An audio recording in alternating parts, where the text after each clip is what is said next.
2026年4月10日，青岛。就在这一天，一段只有30秒的视频，差点让好几个平台的服务器同时崩溃。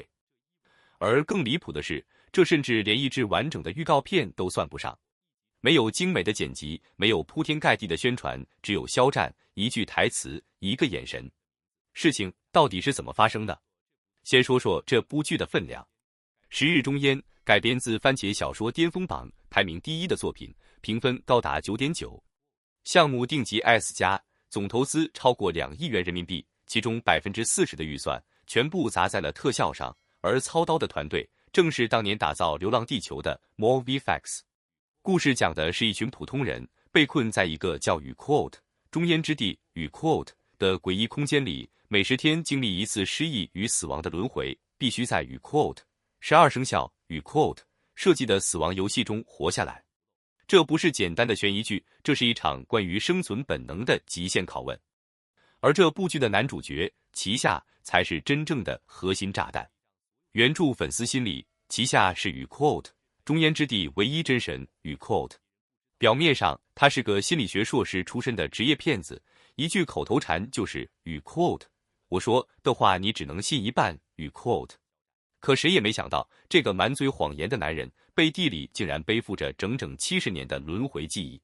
他拥有一种叫雨 quote 生生不息雨 quote 的能力，可以让队友无限复活。他冷静、腹黑，擅长布局，在数百次生死循环里独自扛过孤独，却始终没有放弃守护身边的人。从骗子到殉道者，这样的角色难度有多大，可想而知。你们知道剧组为了等一个人愿意付出多大的代价吗？答案是整整1年的时间。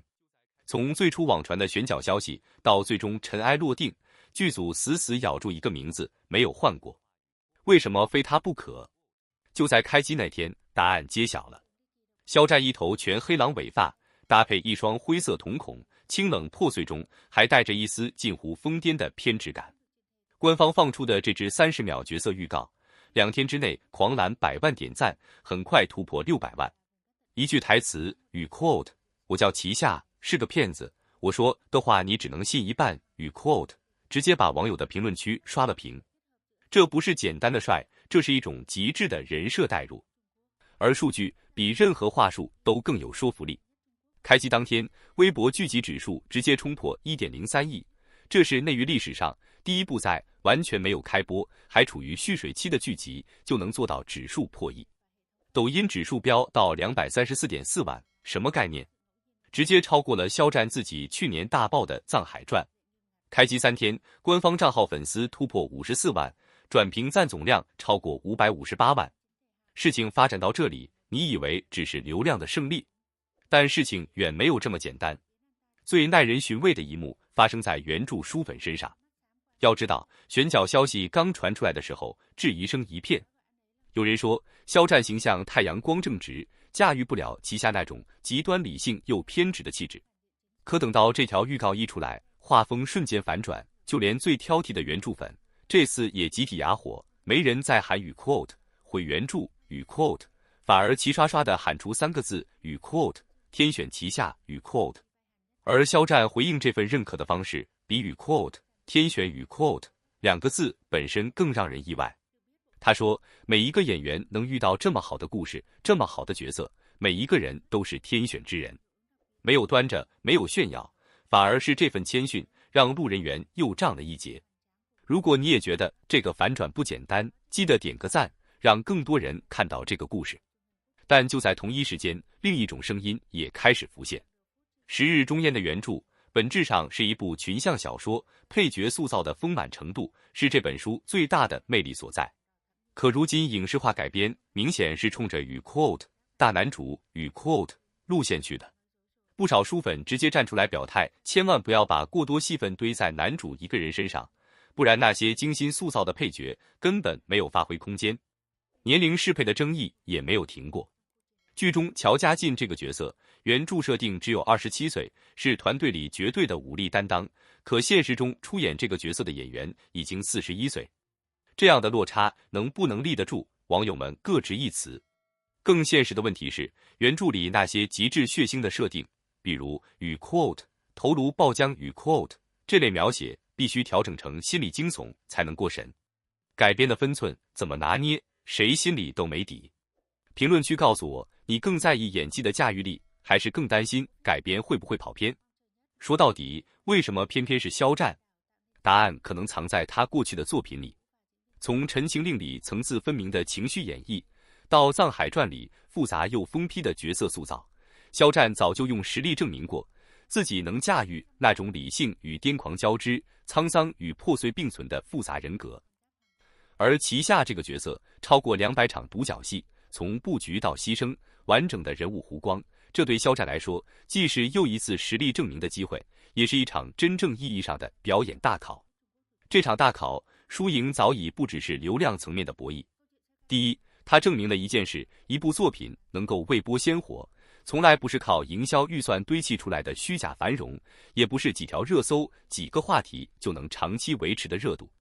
真正能够点燃市场情绪的，永远是内容与演员、角色与观众期待之间高度契合后所产生的化学反应。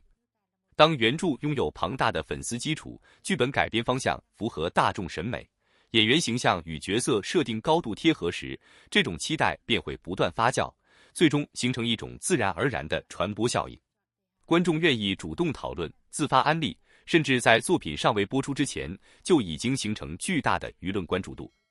这种热度不是资本单方面制造出来的，而是市场真实反馈的结果。它代表着观众对一部作品最真诚的期待，也意味着这部剧从开机开始就已经站在了聚光灯下。第二，它同样折射出了当下娱乐圈最真实的生态。如今的影视市场早已不是一个只有掌声没有质疑的时代，越是备受关注的作品，越容易成为讨论的中心。有人因为原著情怀而满怀期待，希望剧版能够还原经典，也有人担心改编失真，角色塑造不到位，甚至害怕流量压过演技。这些声音看似彼此对立，实际上却共同构成了市场最真实的温度。书粉的支持是真实存在的，他们希望自己喜欢的故事能够被更多人看到。普通观众的顾虑也同样真实，他们更关心剧情是否精彩，制作是否精良，演员是否能够真正撑起角色。正是期待与质疑并存，才说明这部剧承载着远超普通作品的关注度。没有人会花费时间去讨论一部毫无存在感的作品，而真正能够引发全网持续争论的，往往都是最具市场潜力，也最有机会成为爆款的作品。第三，也是最值得关注的一点，这终究会是一场检验实力，而不是检验流量的终极考验。如今，流量可以帮助一部剧获得开局优势，可以带来曝光、话题和关注，但却无法决定一部剧最终能够走多远。真正能够留住观众的，始终是扎实的剧本、细腻的表演、精准的人物塑造以及高质量的制作水准。当镜头真正亮起，当角色第一次出现在观众面前，当一场场情续戏、一段段高光剧情呈现在屏幕上时，所有的滤镜都会被摘下，所有的争议都会迎来答案。演员是否真正理解角色？导演是否讲好了这个故事？制作团队是否对得起观众的期待？这些问题最终都会在播出之后得到最公平的回应。观众不会因为营销而长期买单，也不会因为流量而忽略作品本身。市场最终认可的从来都是实力。